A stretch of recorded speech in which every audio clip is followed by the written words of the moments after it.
ओम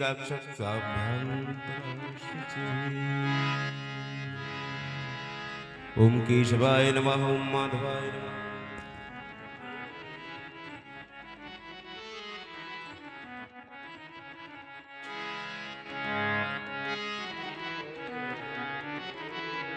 श्री राम जय राम जय जय राम। श्री राम जय राम जय जय राम। श्री राम जय राम जय जय राम। श्री राम जय राम जय जय राम। श्री राम जय राम जय जय राम। श्री राम जय राम जय जय राम। जय सिया राम जय जय सिया राम। जय सिया राम जय जय सिया राम। जय सिया राम जय जय सिया राम। जय सिया राम जय जय सिया राम। जय सिया राम जय जय सिया राम। जय सिया राम जय जय सिया राम। ओ जय सिया राम जय जय सिया राम। ओ जय सिया राम जय जय सिया राम। जय सिया राम जय जय सिया राम। जय सिया राम जय जय सिया राम। जय सिया राम जय जय सिया राम। जय सिया राम जय जय सिया राम। श्री राम जय राम जय जय राम। श्री राम जय राम जय जय राम। दशरथ राज दुलारे राम। दशरथ राज दुलारे राम। दशरथ कौशल्या जी के प्यारे राम। कौशल्या जी के प्यारे राम। कौशल्या जी के प्यारे राम। दशरथ राज दुलारे राम। दशरथ राज दुलारे राम। ओ श्री राम जय राम जय जय राम।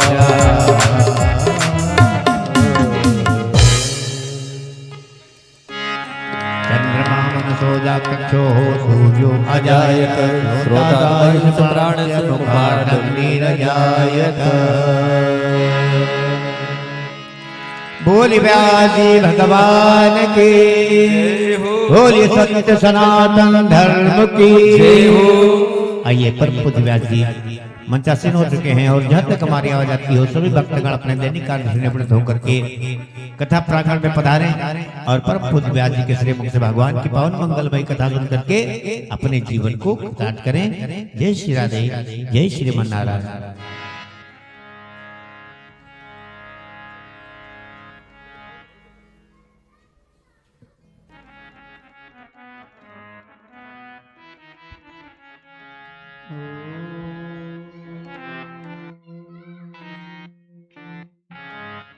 गजाननं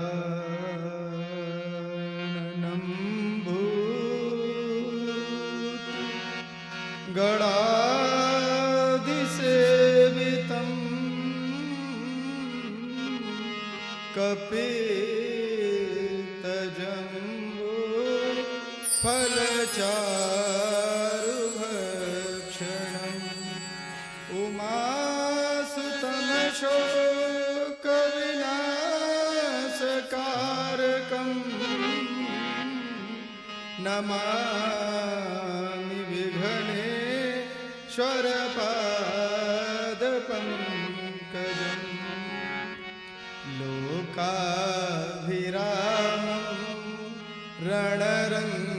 रणरङ्गधीरं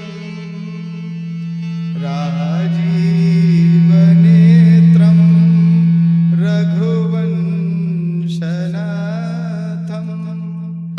कारुण्यरूपं करुणाकरन्तं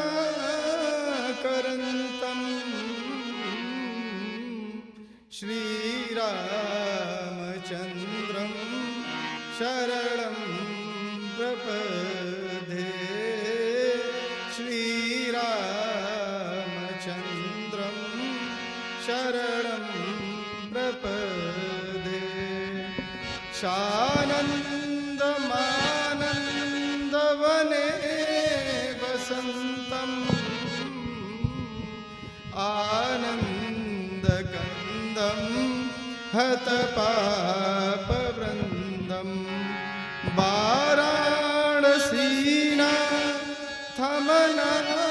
वाराणसीनाथमनाथनाथं श्रीविश्वनाथं शरणं प्रपद्ये मनोजवं मारुततुल्यवेगं जितेन्द्रियं बुद्धिमतां वरिष्ठं वातात्मजं वानरयूथमुख्यं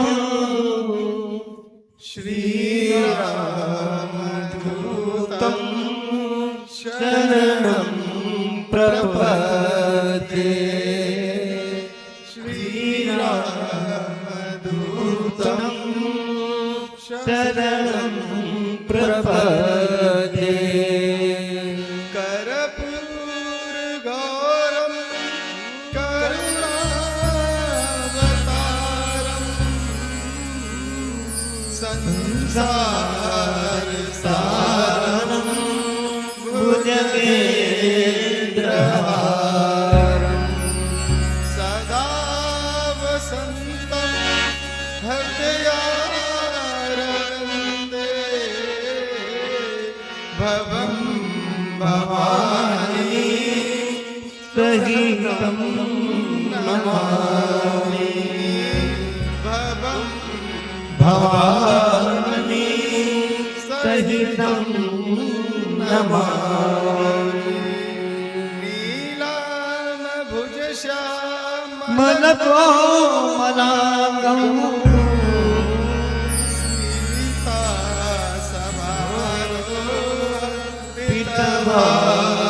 सीतासमारोपितभारं पाणो यकचारुचापं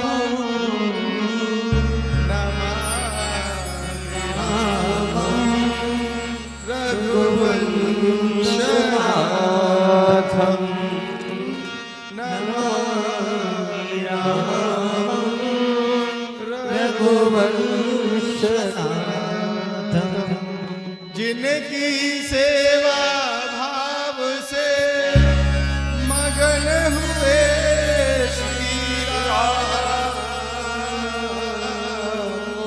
उनके युग पद कमल मह बारंबार प्रणाम बारंबार प्रणाम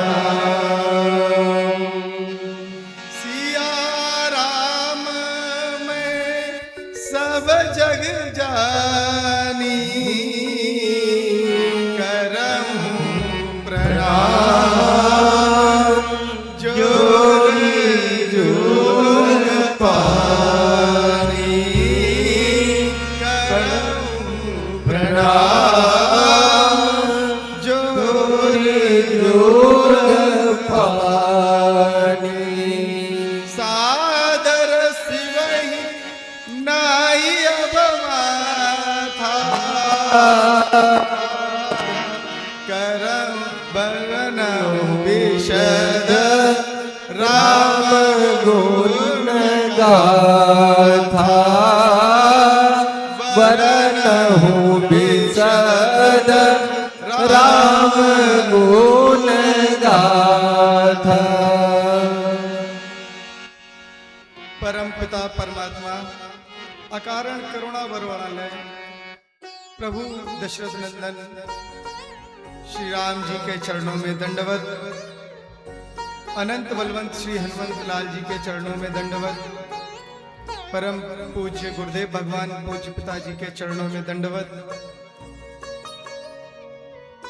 हमारे संत चरण वृंद, विद्वता की साक्षात प्रतिमूर्ति हमारे आचार्यगण, हमारे संगीतज्ञ बंधु, श्री राम कथा आयोजन समिति के समस्त पदाधिकारी एवं सदस्यगण, इस कथा पांडाल में उपस्थित श्रद्धा स्वरूपा शक्तिमयी माताओं एवं बहनों एवं हमारे सभी भगवत भक्तजन, इलेक्ट्रॉनिक मीडिया के माध्यम से देश विदेश में और घर घर में बैठकर श्रवण कर रहे श्री राम कथा के समस्त भक्तजनों को मेरा सादर जय सिया राम, जय सिया राम, जय सिया राम। आइए अपने हृदय के तारों को उस परम पिता परमात्मा अकारण करुणा वरुणालय भगवान के चरणों से जोड़ते हैं, जिन्होंने अकारण करुणा करके हमें ये मनुष्य रूप दिया। तो आइए हम लोग अपने हृदय के तारों को परमात्मा के चरणों से जोड़ते हैं। मंगल मूर्ति मारुतनंदन, मंगल मूर्ति मारुति नंदन,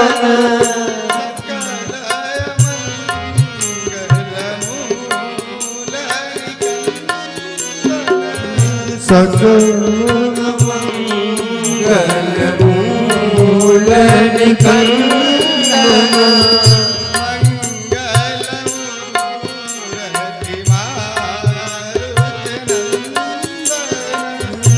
मंगल मूर्ति मारुति नंदन,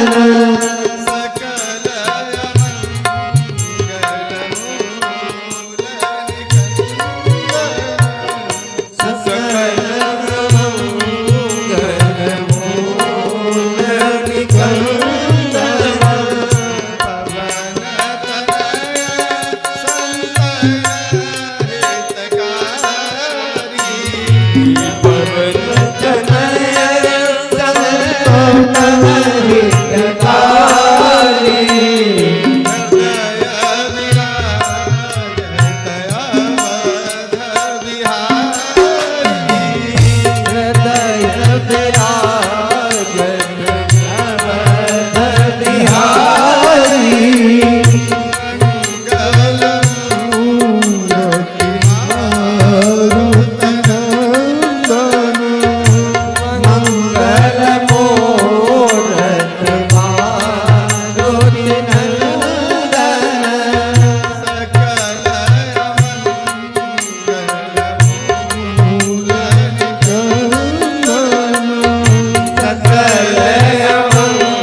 सकल अमंगल मूल निकंदन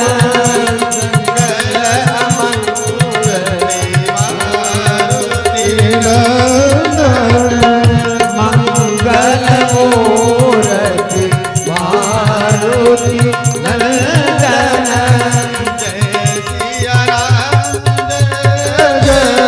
सिया राम जय सिया राम जय सिया राम जय सिया राम जय सिया राम जय सिया राम जय सिया राम जय सिया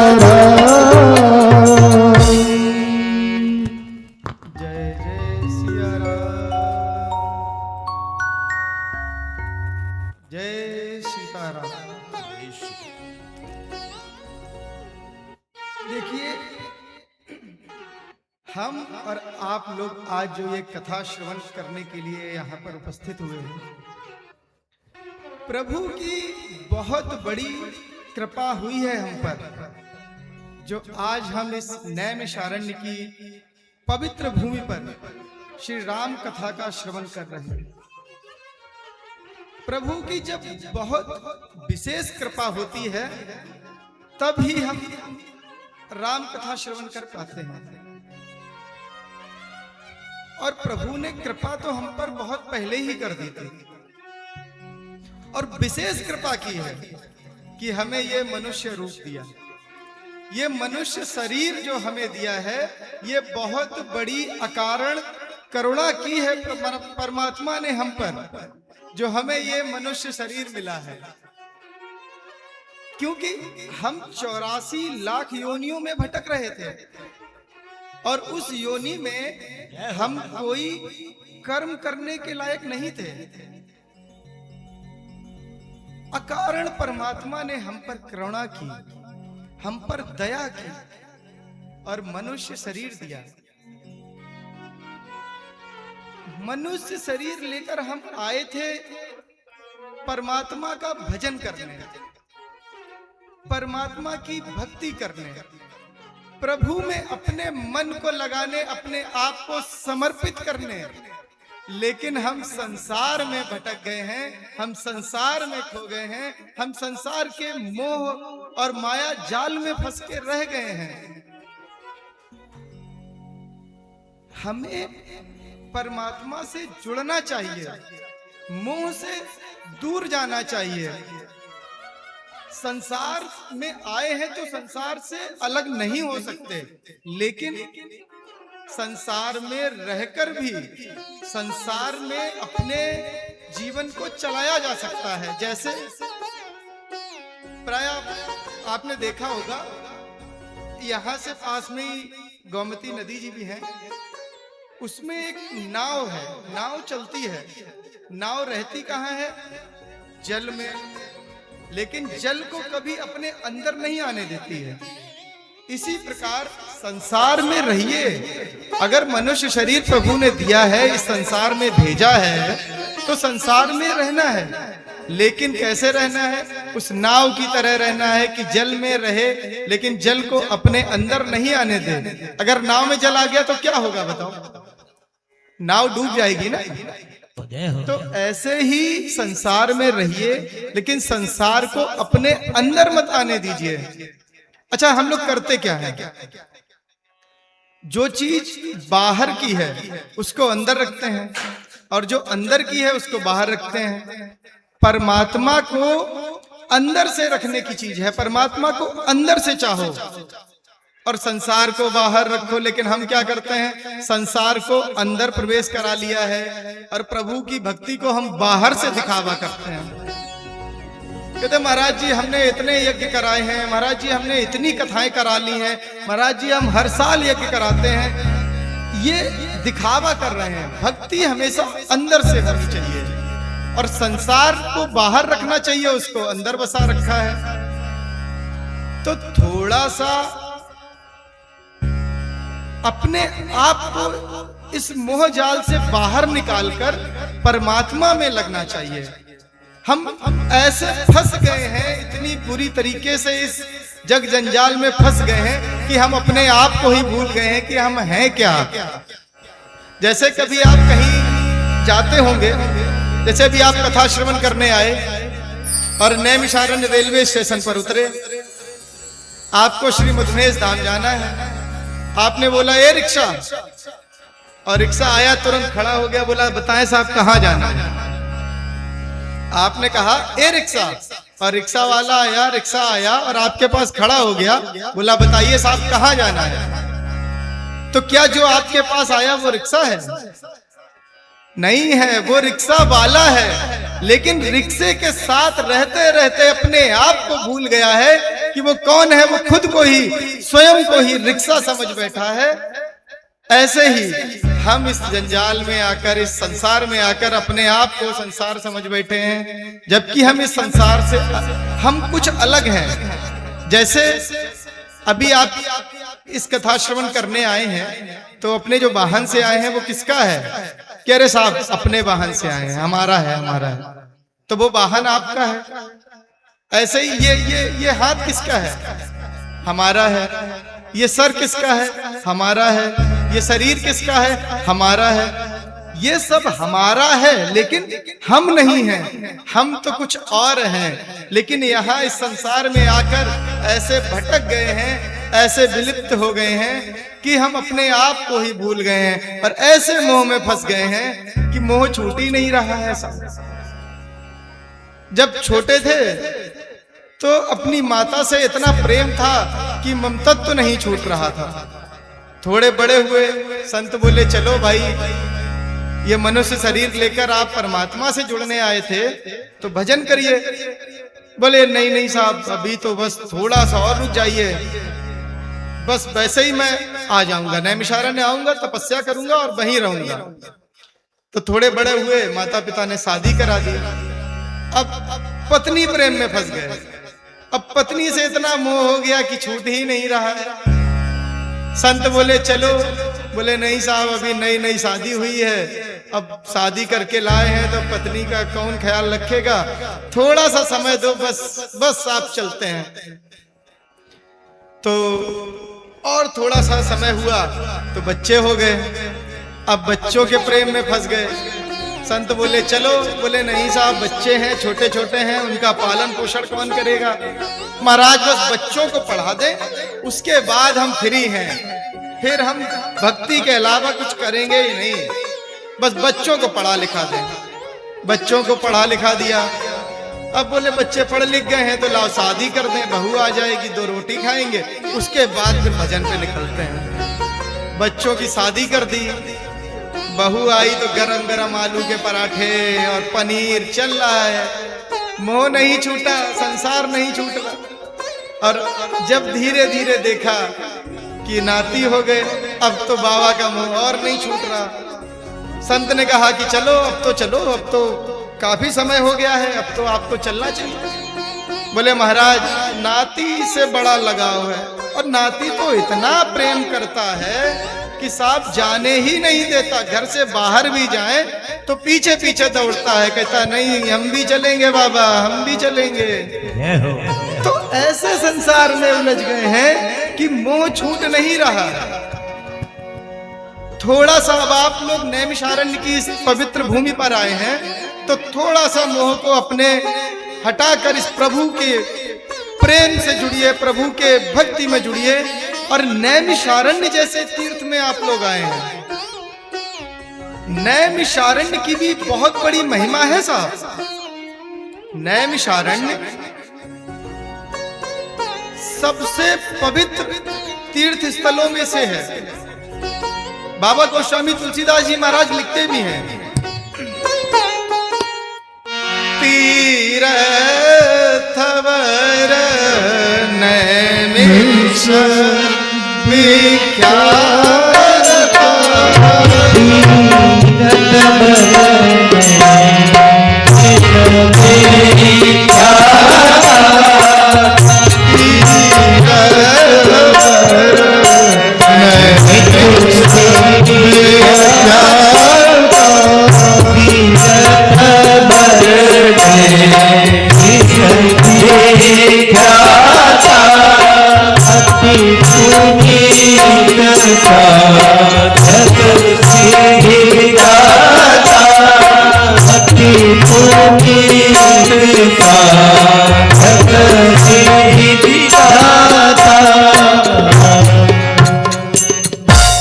कैसा है?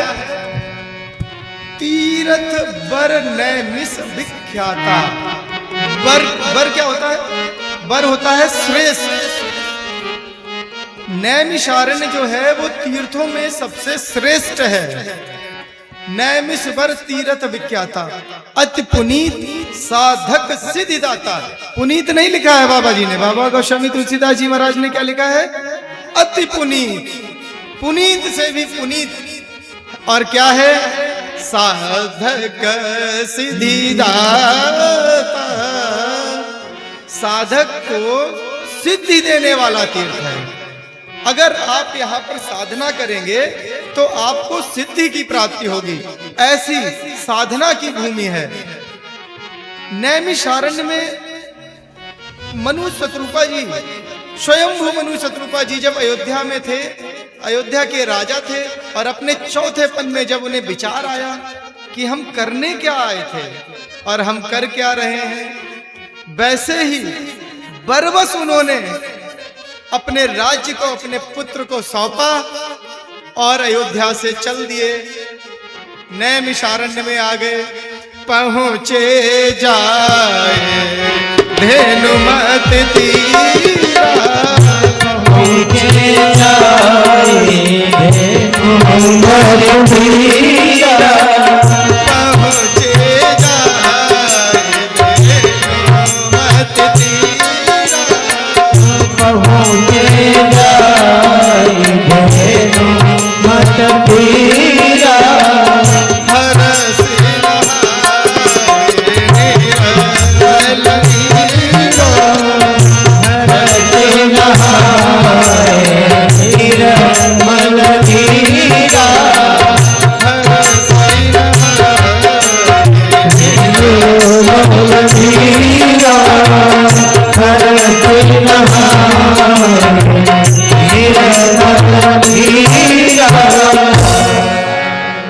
स्वयंभू मनु शत्रुपा जी अयोध्या से चलकर नैमिषारण्य पहुंचे और धैनुमती में, ये आपके यहाँ से 300 मीटर दूर गौमती है।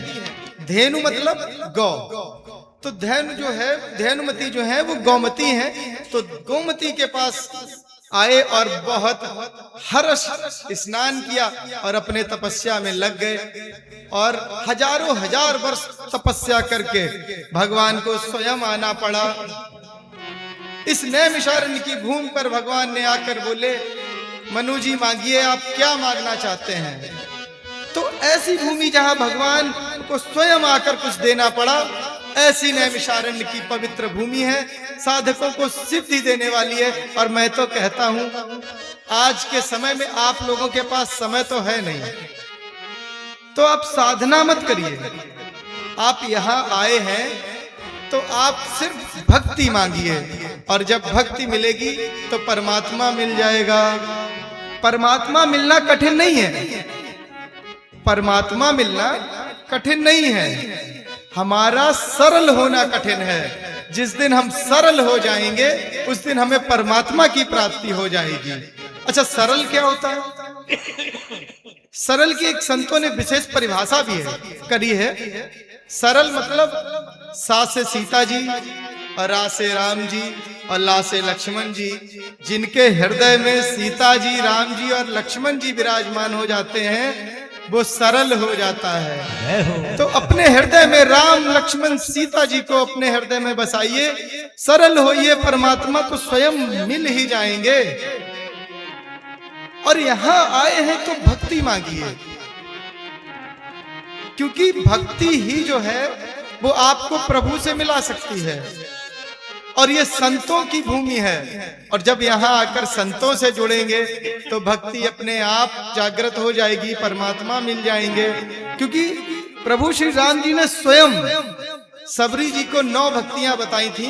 अभी राम कथा में आप आगे सुनेंगे, 9 भक्तियां बताई थी, जिनमें पहली भक्ति बताई थी, प्रथम भगति संतन कर संगा प्रथम भक्ति संतों कर संगा प्रथम भक्ति संतों कर संगा दूसरी रति महम कथा प्रसंगा दूसरी रखी मम कथा प्रसंगा दूसरी रखी मम कथा प्रसंगा। पहली भक्ति जो है वो संतों का साथ है और आप संतों की भूमि में हैं, संतों के साथ लग जाएंगे, भक्ति आ जाएगी। और दूसरी भक्ति तो आप राम कथा और ये हनुमत चरित्र सुनकर कर ही रहे हैं। एक ही भक्ति से आपको परमात्मा की प्राप्ति हो जाएगी। तो ऐसे नैमिषारण्य तीर्थ पर आप कथा श्रवण कर रहे हैं। अच्छा, नैमिषारण्य आया कैसे, नाम कैसे पड़ा? नैमिषारण्य जो है हमारे 88,000 ऋषि ब्रह्मा जी के पास पहुंचे, बोले महाराज एक मुझे अनुष्ठान करना है और वो अनुष्ठान बड़ा लंबा चलने वाला है, तो मैं चाहता हूं कि हमारे अनुष्ठान में कोई विघ्न ना आए, कोई बाधा ना पड़े। ऐसे अनुष्ठान के लिए मुझे एक ऐसी भूमि बताइए जहां पर मैं निर्विघ्न अपने अनुष्ठान को संपन्न कर सकूं, उसको पूर्ण कर सकूं। ब्रह्मा जी बोले ठीक है, मैं एक संकल्पित चक्र छोड़ रहा हूं, इसके पीछे पीछे आप जाइए। जहां पर ये चक्र गिरेगा, जहां पर ये चक्र जाएगा, वही भूमि सबसे पवित्र भूमि होगी और आपके अनुष्ठान के लिए सबसे अच्छी भूमि होगी। तो चक्र ने जब चक्कर लगाए, पृथ्वी के चक्कर लगाकर नैमिषारण्य की भूमि पर चक्र गिरा।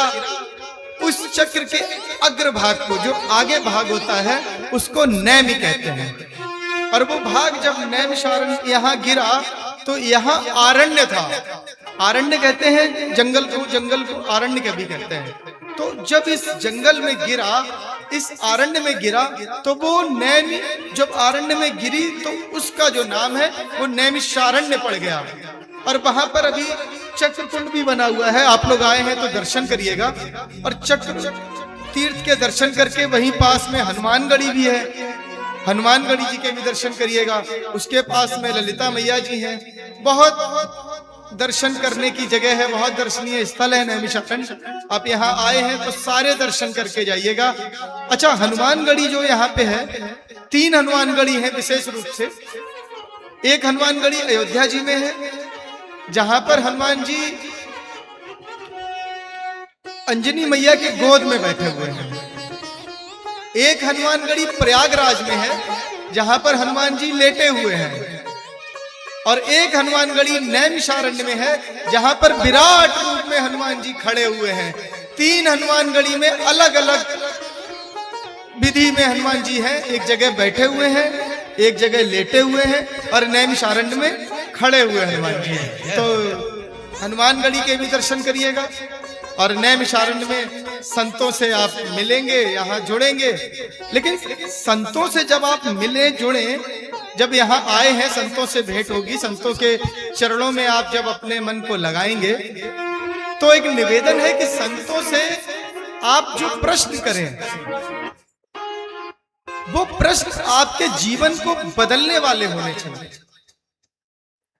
वो प्रश्न अगर कोई भी प्रश्न आप संतों से कर रहे हैं और उससे अगर आपका हृदय परिवर्तित नहीं हो रहा है, आपका जीवन नहीं बदल रहा है, तो उस प्रश्न का कोई महत्व नहीं है साहब। अभी हम सब लोग अभी हनुमानगढ़ी पे दर्शन करने गए। कल जब हम आए तो कल हम हनुमानगढ़ी दर्शन करने गए, तो एक भक्त मिल गए, बोले महाराज एक प्रश्न पूछना था। हमने कहा जी बताइए। बोले महाराज ये बताइए, हनुमान जी की माता जी का क्या नाम था? तो हमने कहा हनुमान जी की माता जी का नाम अंजनी मैया। बोले महाराज अंजनी मैया। हमने कहा हाँ अंजनी मैया नाम है हनुमान जी की माता जी का। बोले अच्छा महाराज एक प्रश्न और है। तो हमने कहा बिल्कुल पूछिए, प्रश्न पूछिए। बोले महाराज ये बताइए अंजनी मैया के पूंछ थी? तो हमने कहा क्यों? बोले महाराज इसलिए पूछ रहे हैं हनुमान जी के पूंछ है और अंजनी मैया के पूंछ नहीं है। तो ऐसे कैसे? मैं थोड़ा मौन रहा, शांत रहा, लेकिन जब बार बार उसने मुझसे पूछा कि महाराज बताइए हनुमान जी के पूंछ है अंजनी मैया के पूंछ नहीं है, ऐसा कैसे? तो हमने भी व्यंग में कह दिया अच्छा ये बताओ तुम्हारे माता जी के मूंछ है? तुम्हारे इतनी बड़ी बड़ी मूंछ कहां से आई? तो जब तुम्हारे माता जी के मूंछ नहीं है, तुम्हारे मूंछ आई, ऐसे ही हनुमान जी के पूंछ आई। और दंडवत हो गया। बोले महाराज बड़ी कृपा, बड़े विद्वान। हमने कहा हम विद्वान नहीं है, आपने प्रश्न गलत किया। संतों से जब भी प्रश्न करो, संतों से जब भी मिलो, प्रभु का अनुराग मांगो, प्रभु की भक्ति मांगो, प्रभु से जुड़ने के लिए उनसे आशीर्वाद मांगो और ऐसे प्रश्न करो कि आपके जीवन में कुछ बदलाव आए, आपका जीवन परमात्मा से जुड़े, आपका जीवन भक्तिमय हो जाए, आपका जीवन आनंदित हो जाए। ऐसे प्रश्नों को पूछना चाहिए। तो ऐसे हमारे नैमिषारण्य तीर्थ में कथा का श्रवण कर रहे हैं और आज हनुमत चरित्र के विषय में कुछ चर्चा होगी। देखिए हनुमत चरित्र सुनने का अवसर कब प्राप्त होता है? श्री राम कथा का सुनने का अवसर अनंत बलवंत हनुमंत लाल जी के आशीर्वाद से और उनके विशेष कृपा से श्री राम कथा श्रवण करने का अवसर प्राप्त होता है। और प्रभु श्री राम जी की जब विशेष कृपा होती है तब हनुमत कथा सुनने का हमें अवसर प्राप्त होता है। हम सब पे प्रभु की बड़ी कृपा कि हम लोग आज नैमिषारण्य के इस पावन पुनीत तीर्थ में श्री राम कथा का श्रवण कर रहे हैं और आज हनुमत चरित्र का विशेष चर्चा का श्रवण करेंगे। महावीर बिनवहु हनुमान, महावीर बिनवहु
बाबा गोस्वामी तुलसीदास जी महाराज कितनी सुंदर वंदना में कहते हैं, महावीर बिनवहु हनुमान।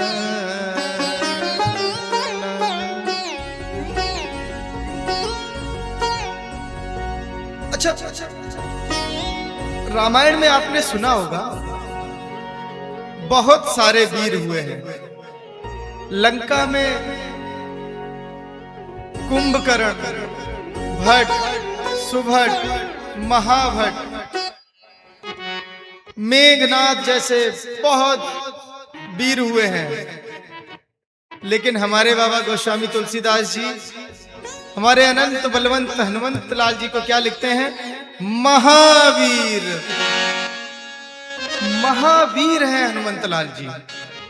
उनके बल की कोई तुलना नहीं की जा सकती है। बाबा गोस्वामी तुलसीदास जी लिखते भी हैं, अतुलित बलधाम, अतुलनीय बल के धाम है। उनकी कोई बल की तुलना नहीं की जा सकती है।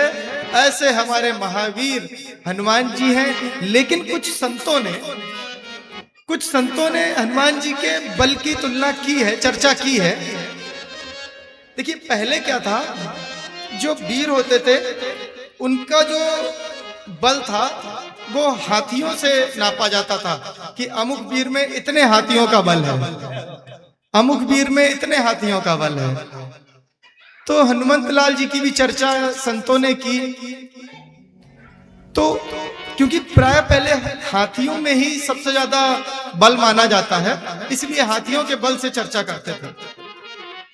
अच्छा सोचिए हाथी कितना बलशाली होगा, और ऐसे 10,000 हाथियों को आप मिला लें, उन 10,000 हाथियों के बल के बराबर एक दिग्गज में इतनी क्षमता होती है, बल होता है,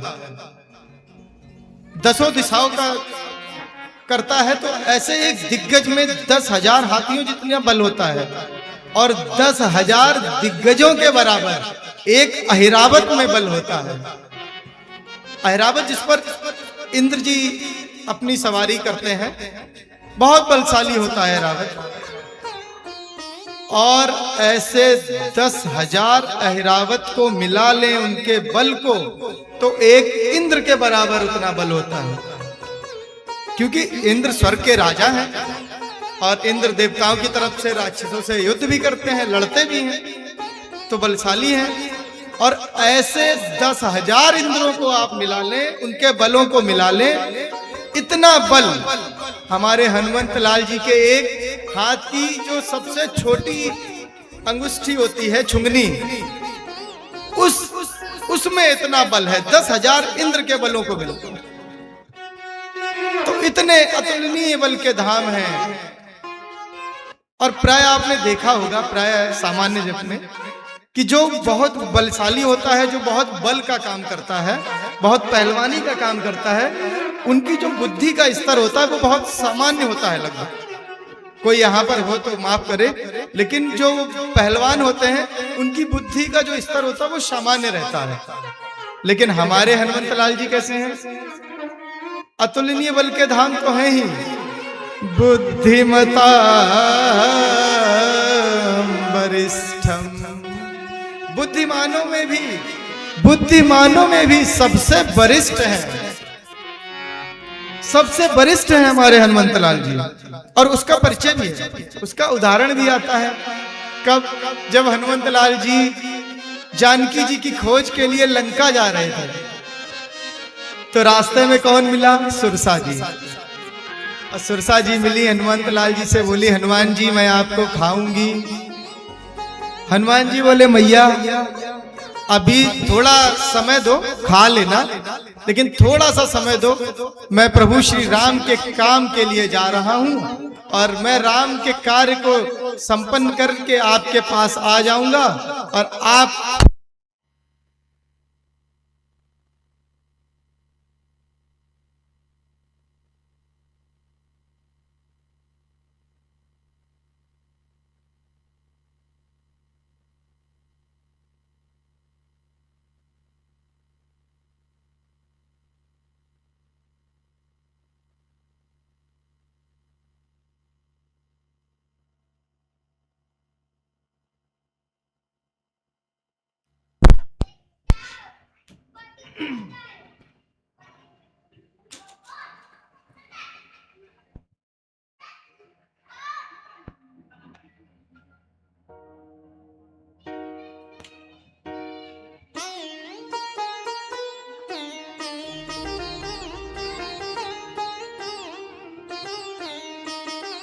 जय जय सीताराम।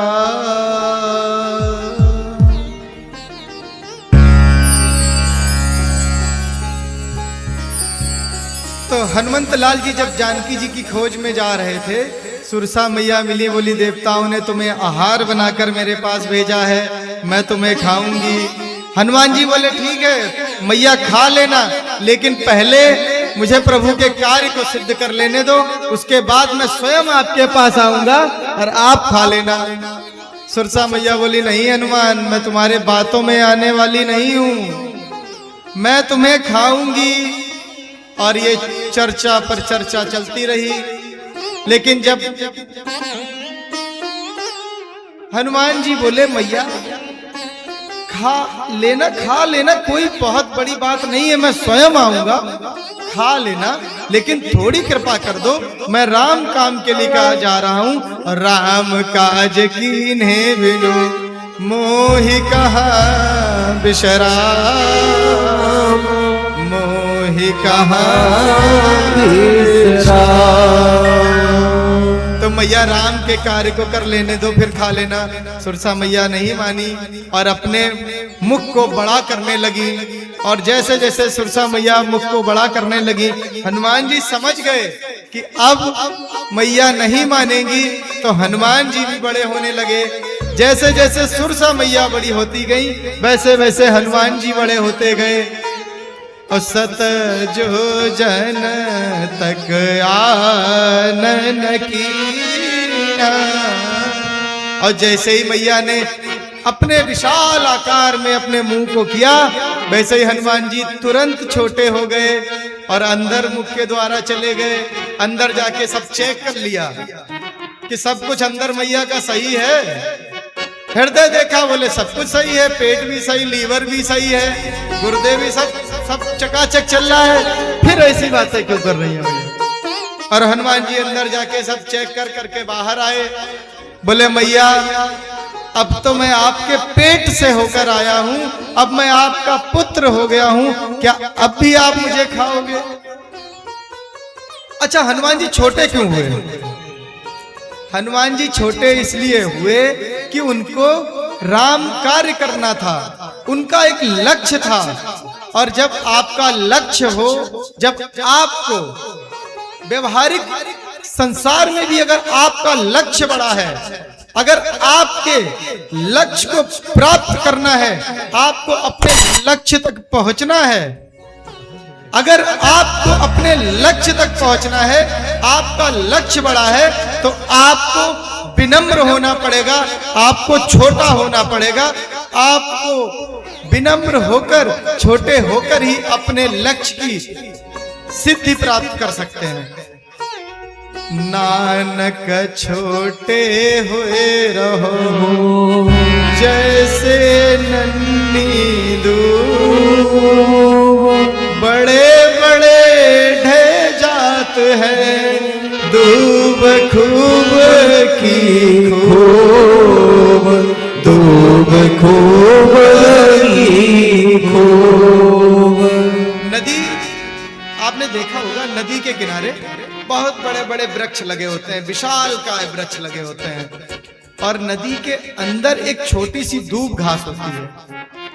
और जब उस नदी में बाढ़ आती है, तो बाढ़ में जो बड़े बड़े वृक्ष लगे होते हैं, जो अपने आप में अकड़ के खड़े होते हैं, और वो धड़ाम धड़ाम सब वृक्ष गिर जाते हैं। लेकिन जो दूब होती है, वो बाढ़ में अपने आप को झुका लेती है, जमीन में मिला लेती है, और जब बाढ़ चली जाती है तो फिर खड़ी हो जाती है। ऐसे ही अगर आपको लक्ष्य प्राप्त करना है, आपको अपने जीवन का उद्देश्य प्राप्त करना है, जीवन का उद्देश्य अगर आपने संकल्पित कर रखा है, तो उस उद्देश्य की प्राप्ति हेतु, उस लक्ष्य की प्राप्ति हेतु आपको विनम्र होना पड़ेगा, आपको सरल होना पड़ेगा, आपको छोटा होना पड़ेगा, तब आप लक्ष्य की प्राप्ति कर सकते हैं।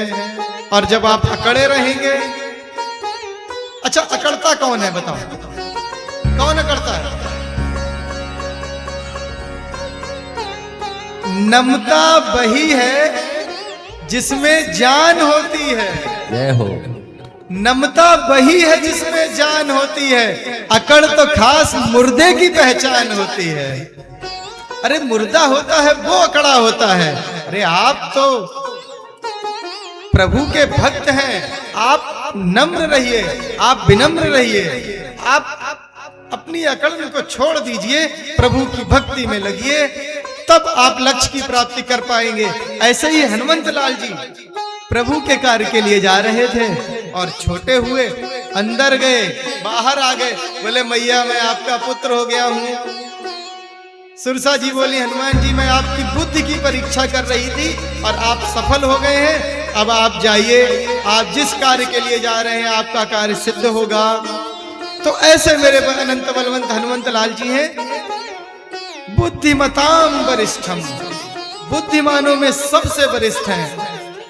और अगर ज्ञानियों की बात की जाए, पढ़े लिखों की अगर बात की जाए,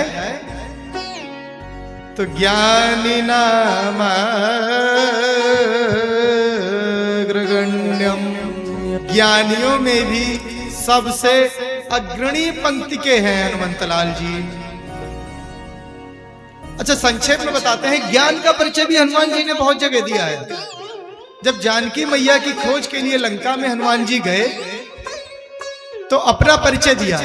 क्या दिया? राम दूत मैं मात जानकी, राम दूत मैं मात जानकी, सत्य शपथ करुणा निधान की, सत्य शपथ करुणा निधान की।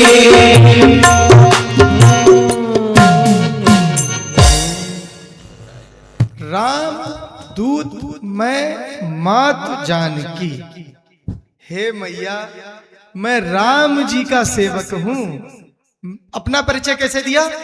मैं राम जी का सेवक हूं, मैं राम जी का भेजा हुआ, उनके चरणों से आशीर्वाद लेकर उनके प्रताप से यहाँ पर पहुंचा हूं। मैया मुझ में कोई क्षमता नहीं है, मैं प्रभु के प्रताप और प्रभु के ही आशीर्वाद से यहाँ आया हूं। मैं प्रभु श्री राम जी का दूत हूं। और आजकल अगर कोई पहुंच जाता लंका तो क्या कहता? कहता महाराज हमसे ज्यादा वहां कोई बलवान नहीं है, हम ही थे जो यहाँ तक चले आए, हमसे ज्यादा बलवान कोई ना है। आजकल की जो परिस्थिति है वो कहता हमसे ज्यादा बलवान कोई नहीं है। मैया हम देखो, हम आए हैं आपका पता लगाने। अरे हम नहीं हो जैसे कोई बम हो। तो आज का जो है वो अपना विजिटिंग कार्ड देता है, मैं अमुक कंपनी का बिजनेस मैनेजर हूं, मैं अमुक कंपनी का डायरेक्टर हूं, मैं इस कंपनी का मालिक हूं। ये जो अहम जो है वो हमारे ज्ञान को कम कर देता है, अहंकार हमारे ज्ञान को कम कर देता है। ऐसे हनुमंत लाल जी ने कितने विवेक से अपना परिचय दिया, राम दूत मैं मात जानकी। हे मैया मैं राम जी का दूत हूँ, मैं राम जी का सेवक हूँ, मैं अपने बल से यहाँ नहीं आया, प्रभु के प्रताप से और उनके आशीर्वाद से आया हूँ। ऐसे ज्ञानियों में अग्रणीय हैं, ऐसे ज्ञानियों की पंक्तियों की सर्वप्रथम पंक्ति के हमारे हनुमंत लाल जी हैं। और अगर भक्तों की बात करें तो रघुपति प्रिय भक्तम, हमारे प्रभु श्री राम के सबसे प्रिय भक्तों में से हैं हनुमंत लाल जी। हनुमंत लाल जी की प्रशंसा करते करते प्रभु श्री राम थकते ही नहीं है। राम जास जस आप बखाना, प्रभु श्री राम हमारे हनुमंत लाल जी की प्रशंसा करते करते नहीं थकते हैं। ऐसे हमारे हनुमंत लाल जी हैं। और सबसे ज्यादा अगर प्रभु श्री राम जी ने प्रशंसा की है तो किसकी की है? हमारे हनुमंत लाल जी की है। राम जी तो सदा हनुमान जी के ऋणियों में से रहे हैं, उनके ऋणी रहे हैं। ऋणी तो हम सब हैं हनुमंत लाल जी के। जब प्रभु हमारा हनुमंत लाल जी का ऋणी है तो हम सब उनके ऋणी हैं। लेकिन राम जी हनुमंत लाल जी के ऋणियों में से हैं। एक बार दरबार लगा हुआ था, एक बार दरबार लगा हुआ था। जानकी मैया बैठी हुई थी, हनुमंत लाल जी बैठे हुए थे, लक्ष्मण भैया बैठे हुए थे। हनुमंत लाल जी, लक्ष्मण भैया, प्रभु श्री राघवेंद्र सरकार, सब लोग उस सभा में बैठे हुए थे। और राम जी हनुमान जी की तरफ टकटकी लगाकर देख रहे थे। और जब हनुमान जी राम जी की तरफ देखें तो राम जी जानकी मैया की ओर देखने लगे। और जैसे ही हनुमान जी निगाह हटाएं वैसे ही हमारे राम जी फिर हनुमान जी को देखने लगे। निरंतर क्रम चलता रहा। राम जी हनुमान जी की तरफ देखें और जब हनुमान जी राम जी की तरफ देखें तो राम जी जानकी मैया की ओर देखने लगे। ऐसा क्रम चलता रहा। इस क्रम में हमारी जानकी मैया ने भाप लिया कि प्रभु हनुमान जी की तरफ देख रहे हैं। और जब हनुमान जी राम जी की ओर निहारते हैं तो राम जी सीता हमारी ओर देखने लगते हैं। और ये भापने के बाद जब एकांत में प्रभु श्री राम जी मिले तो मैया ने एकांत में पूछा कि प्रभु हनुमान तो आपके भक्तों में से है, हनुमान तो आपके भक्त हैं, आपके सेवक हैं। तो आप हनुमान जी को जब देख रहे थे तो आप जब हनुमान जी आपको देखे आप निगाह हटा ले रहे थे, ऐसा क्यों प्रभु? तो राम जी कहते हैं कि जानकी जी मैं तुम्हें क्या बताऊं, हनुमान जी के इतने उपकार मुझ पर हैं कि मैं हनुमान की ओर देख नहीं पा रहा हूं, देख नहीं सकता। मुझे उनके सन्मुख देखने में भय आता है। इतने उपकार हनुमान जी ने हम पर किए हैं जानकी जी, इसलिए मैं उनको नहीं देख पा रहा हूं। और भगवान स्वयं कहते हैं, हमारे राघवेंद्र सरकार स्वयं कहते हैं, प्रति उपकार करऊं का तो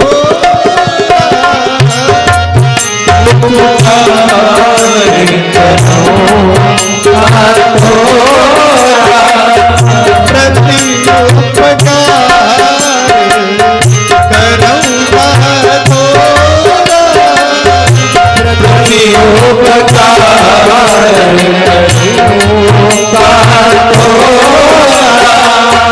सन्मुख होए ना सके मन मोरा, सन्मुख होए न सके मन मोरा, सन्मुख होए न सके मन मोरा, सन्मुख होए न सके मन मोरा।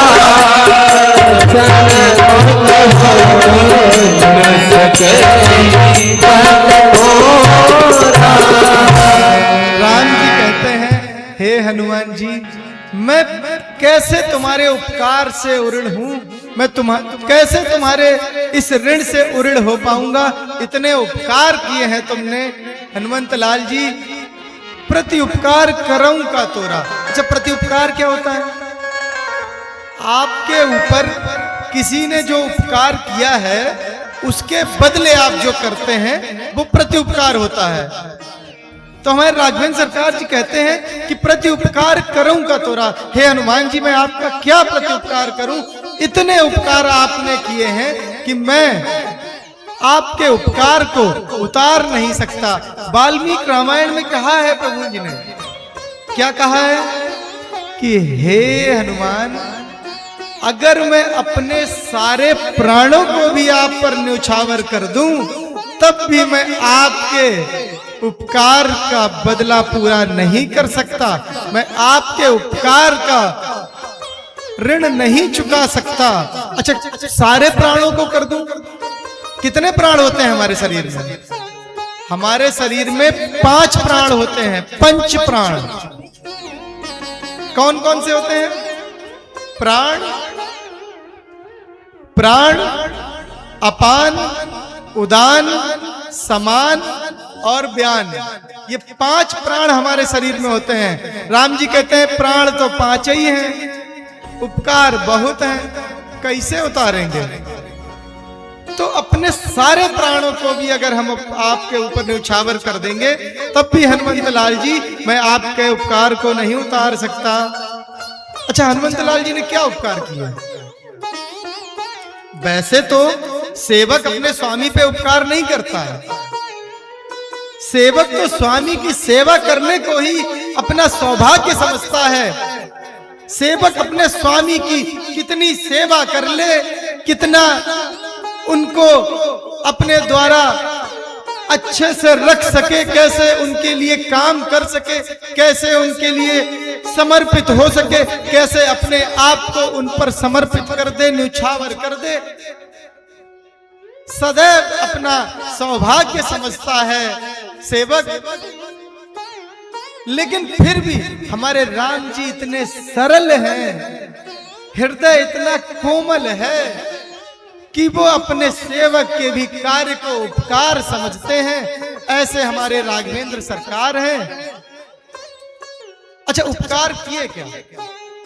बहुत उपकार किए। जब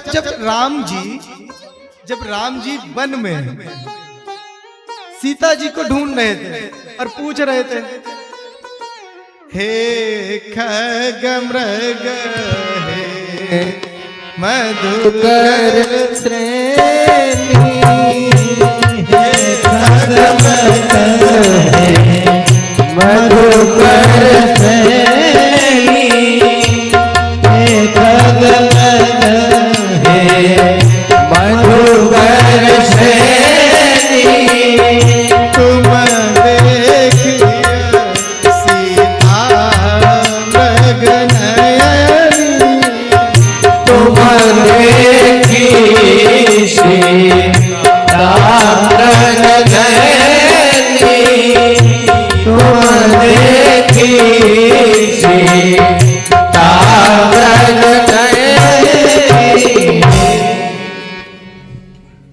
तो जब राम जी पक्षियों से, जंगल में जो पशु थे, खग को, पूरे जो पक्षी हैं जंगल के, उन सबको खग से संबोधित किया है, और जो जंगल के सारे जानवर हैं उन सबको मृग से संबोधित किया है। मृग के व्यापक अर्थ हैं। जंगल के जो जानवर हैं उन सबको मृग कहते हैं। तो जब प्रभु श्री राम जी व्याकुल होकर, द्रवित होकर, परेशान होकर जब सीता जी का पता लगा रहे थे, सबसे पूछ रहे थे, तब हनुमान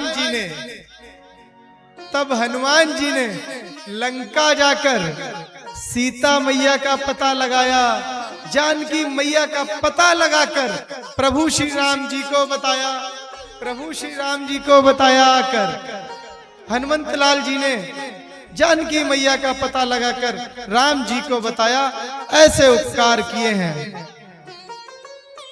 और राम जी जब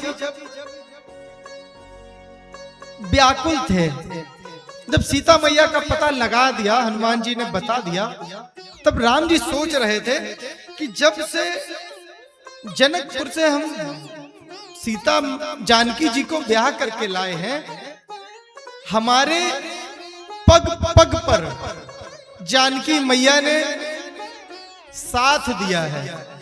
हमारे सुख में, हमारे दुख में हमारे साथ सदैव रही है जानकी जी।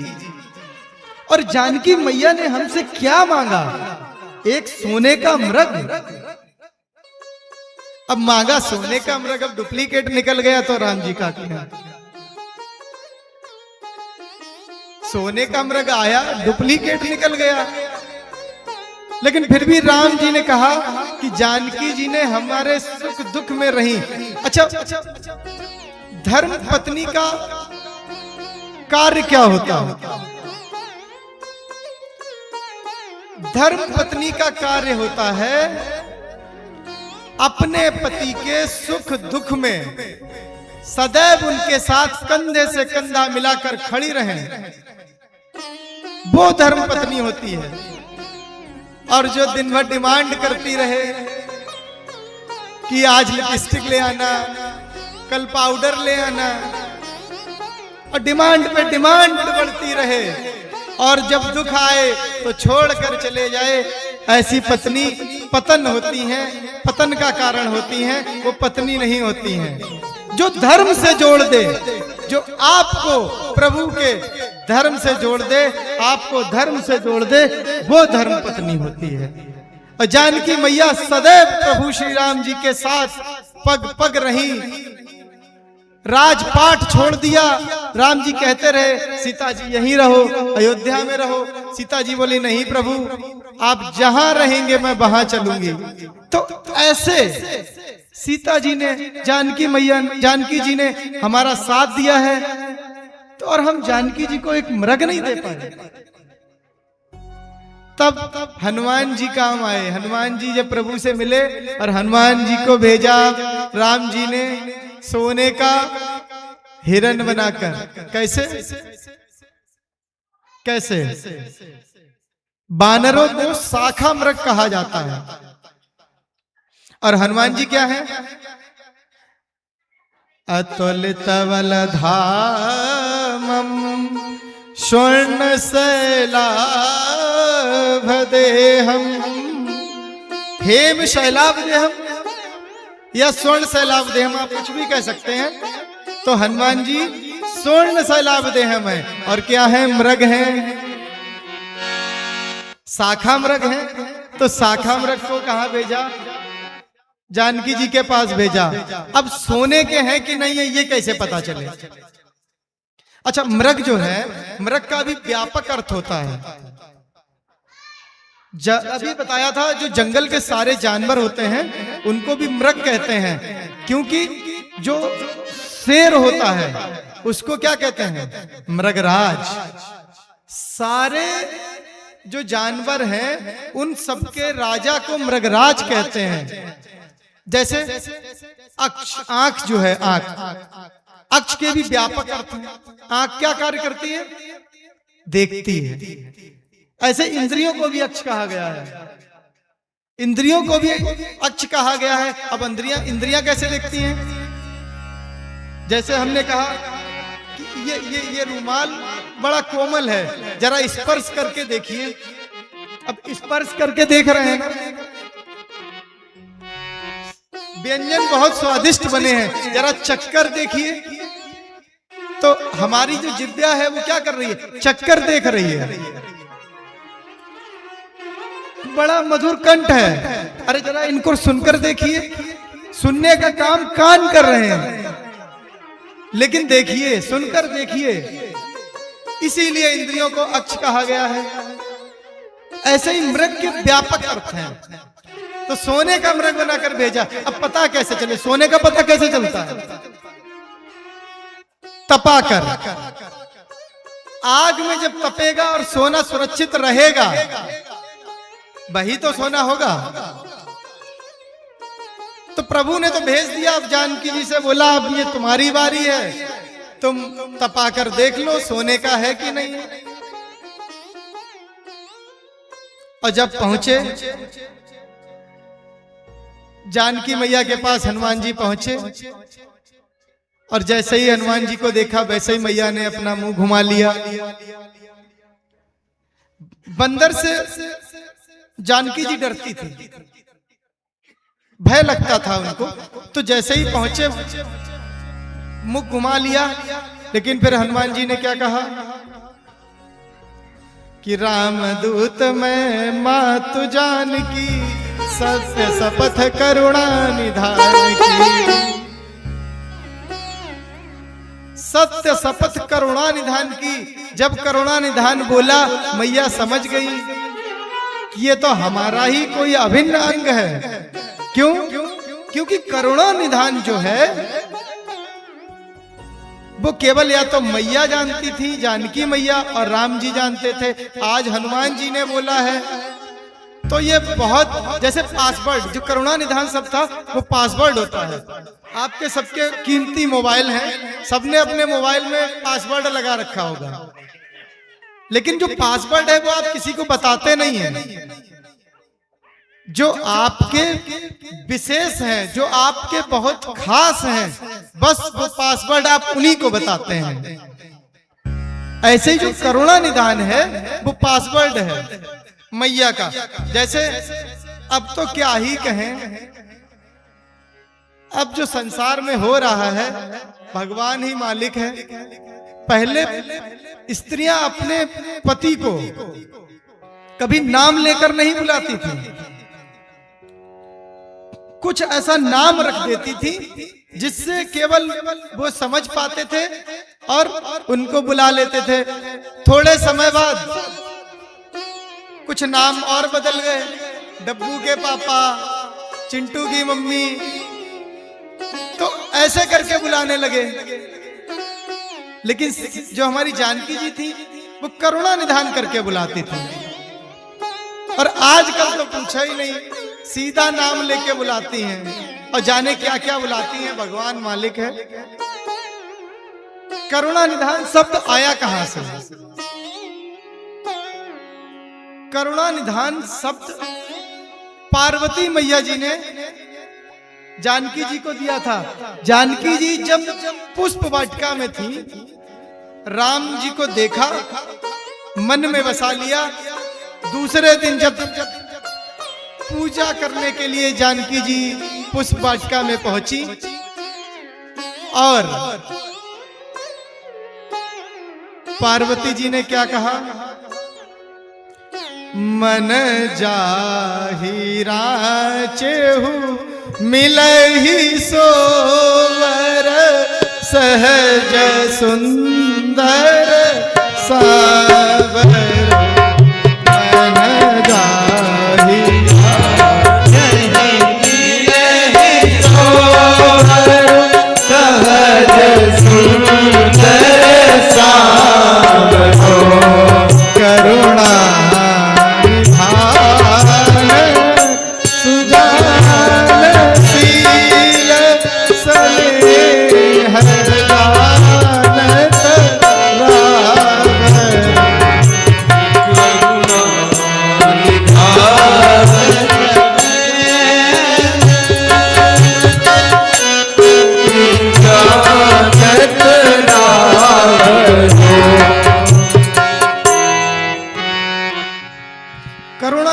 पार्वती जी ने, पार्वती मैया ने जानकी जी को नाम दिया था।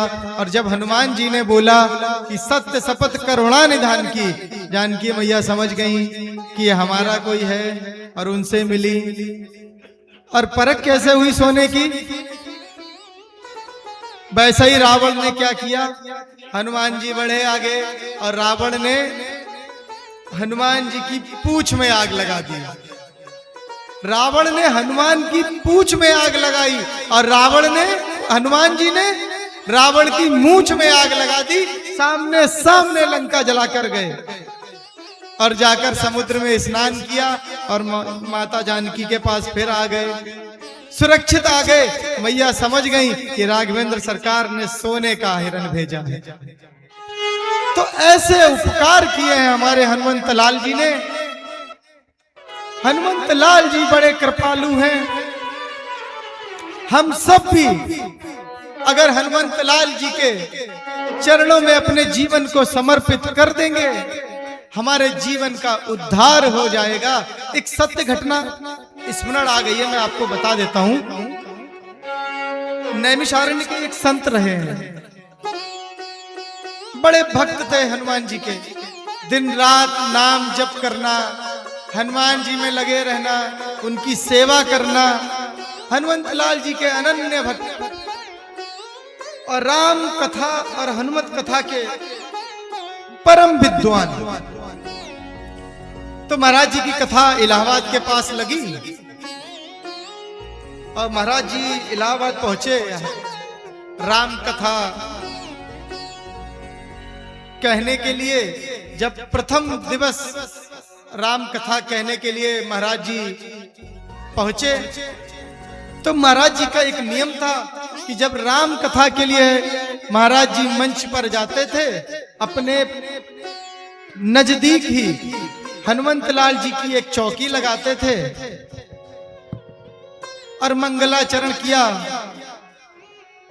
भजन किया और हनुमंत लाल जी को याद करते थे कि आइए हनुमान विराजिए, आइए हनुमान विराजिए।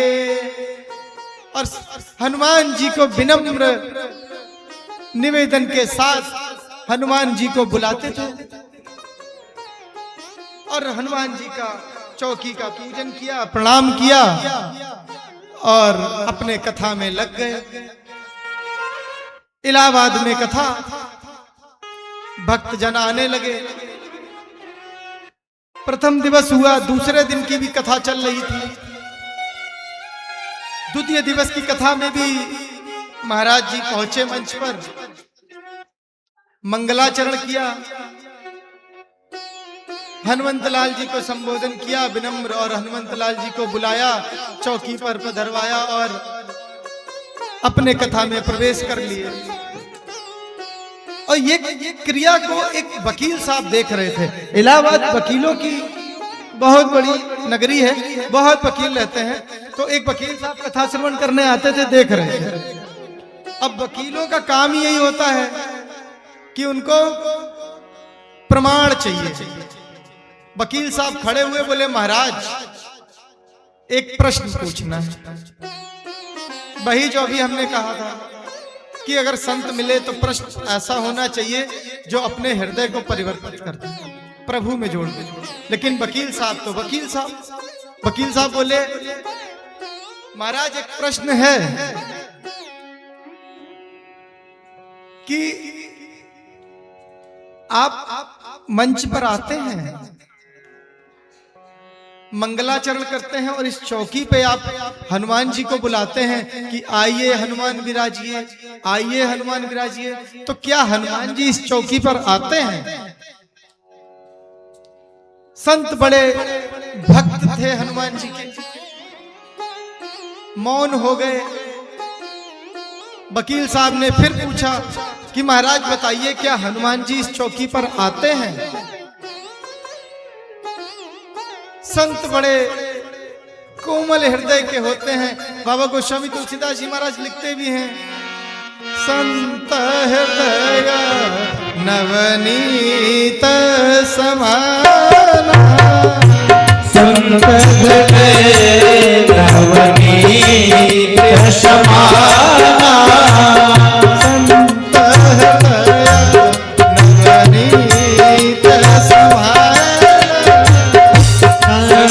हृदय नवनीत समाना,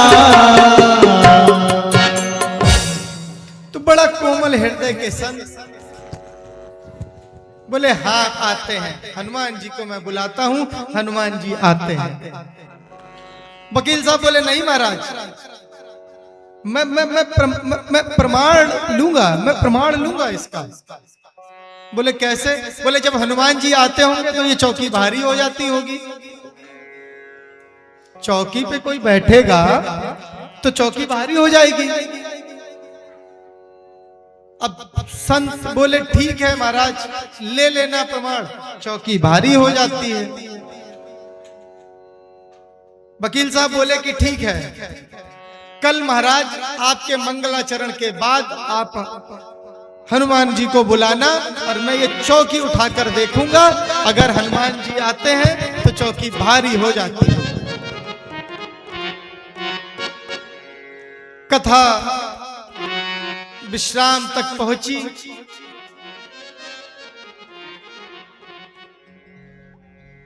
महाराज अपने कक्ष में पहुंचे और विचार करने लगे कि मैंने बोल तो दिया कि हनुमान जी आते हैं,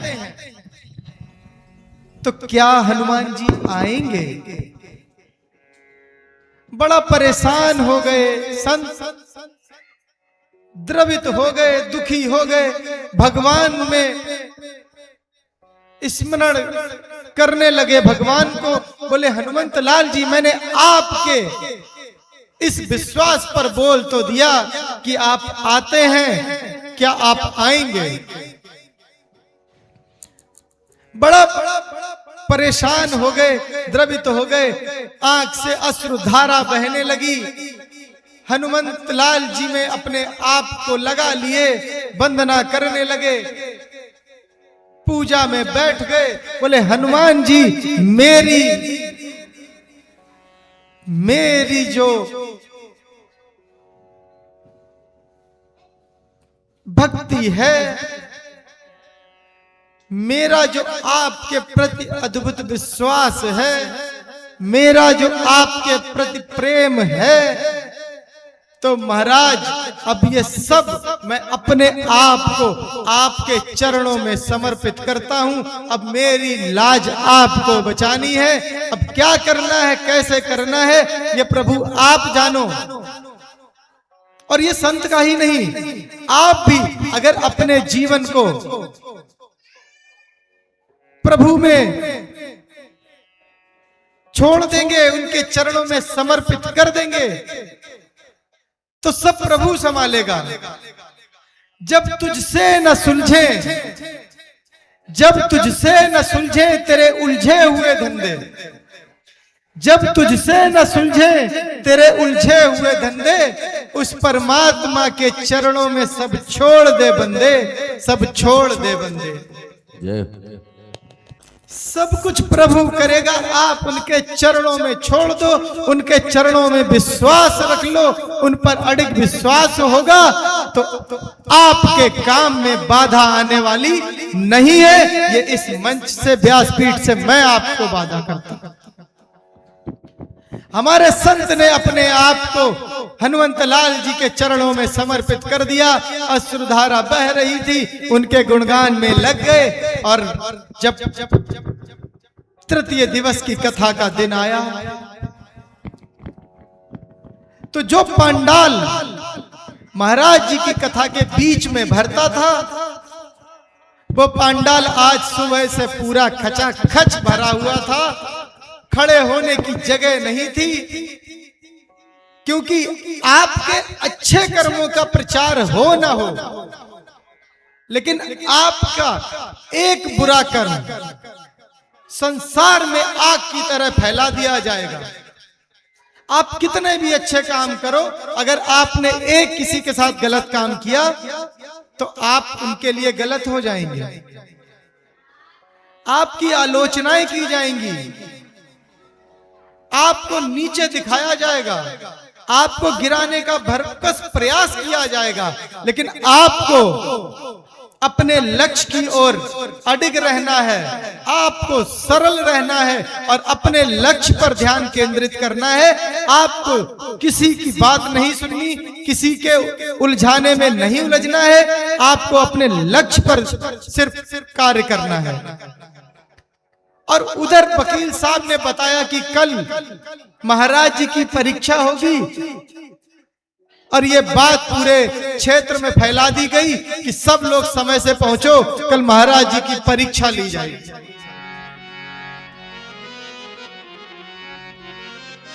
कोई भी प्रतीक्षा नहीं करना चाहता प्रभु, और उनके भक्तों की परीक्षा लेना चाहता है।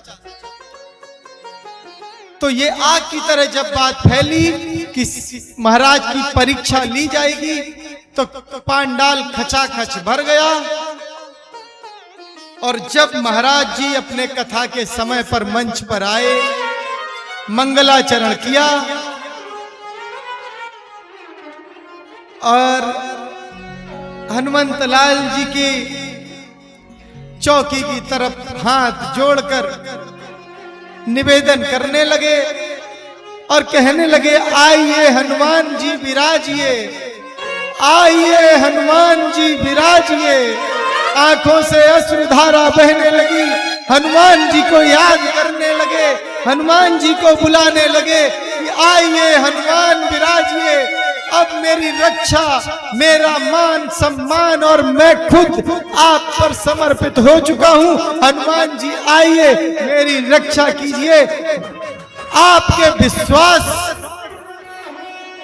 पर मैंने जो बोल दिया है महाराज, कृपा करिए।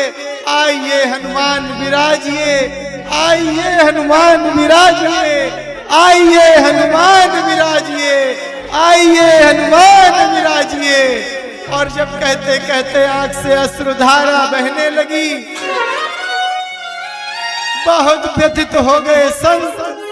आंखों से जब अश्रुधारा बहने लगी और जब बोले कि हनुमान जी अब आइए, आप संभालिए, निवेदन किया, पूजन किया और हाथ जोड़कर वंदन किया और वकील साहब से बोले कि अब आप आइए, इस चौकी को देख लीजिए, हमारे हनुमंत लाल जी आ गए हैं। और जब वकील साहब आए, उन्होंने चौकी को जैसे ही हाथ लगाया, चौकी उनसे हिली तक नहीं, दोनों हाथों से ताकत लगा दी, चौकी टस से मस नहीं हुई। हमारे हनुमंत लाल जी ने खुद आकर अपने भक्त के सम्मान को बचाया और वकील साहब दंडवत हो गए, अपने काले कोट को उतारकर महाराज जी के भक्त बन गए और अपने आपको आजीवन प्रभु की शरण में कर दिया।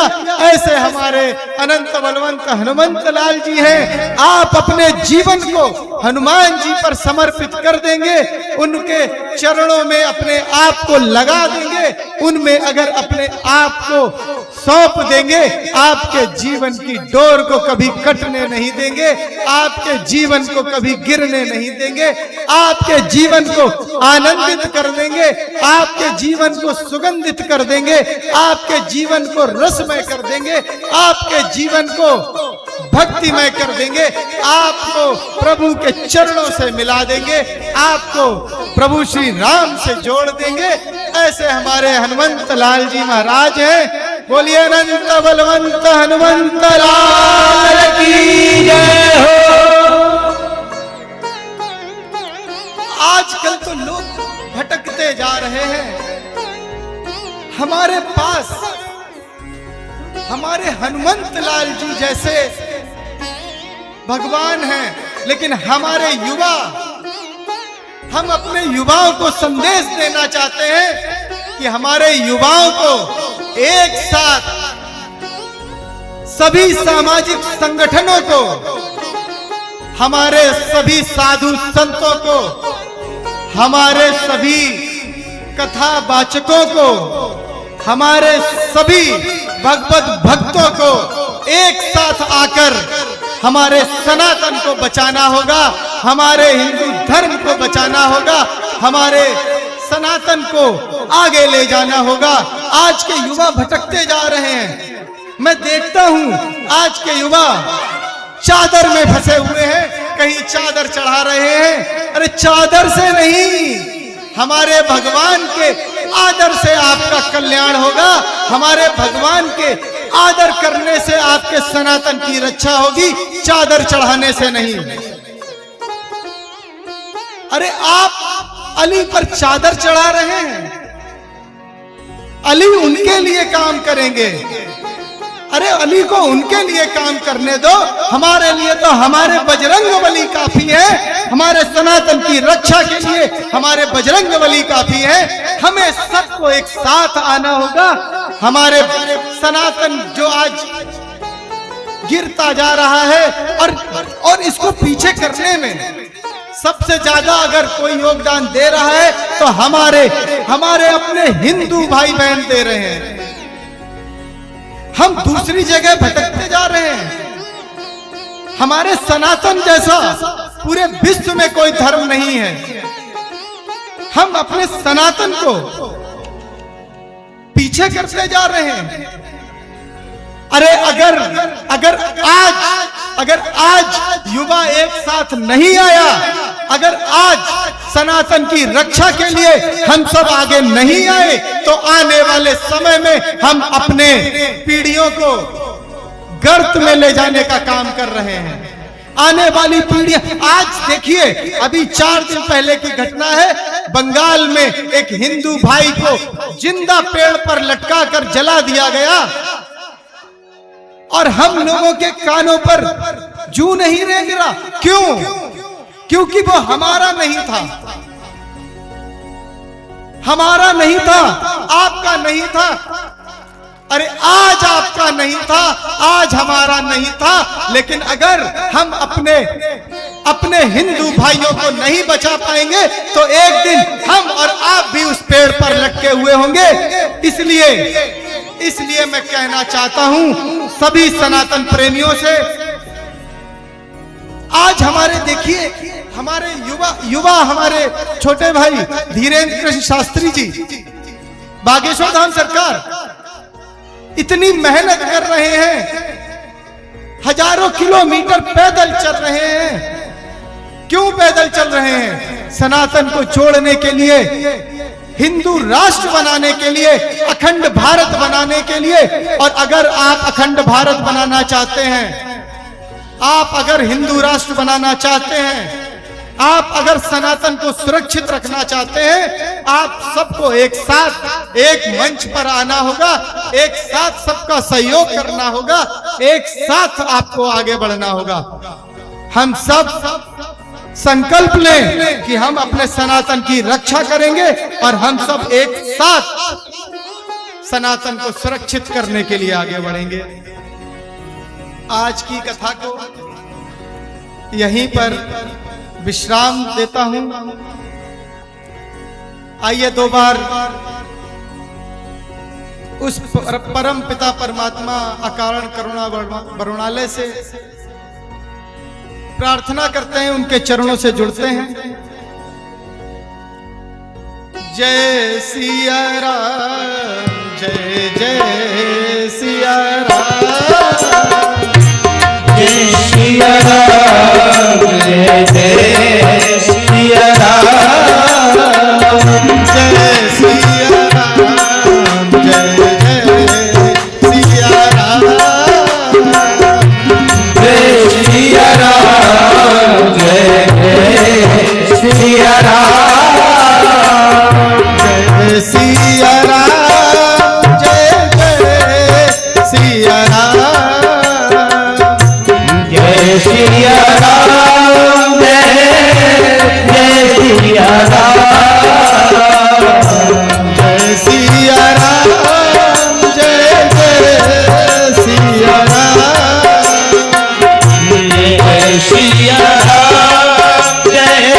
जय सिया राम, जय सिया राम, जय जय सिया राम, जय सिया राम, जय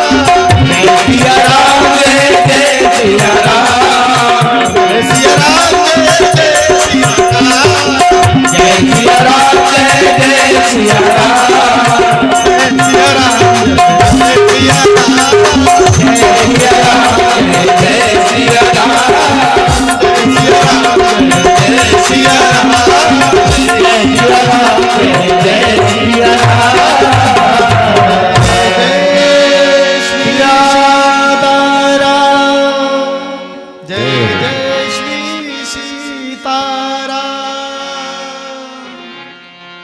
जय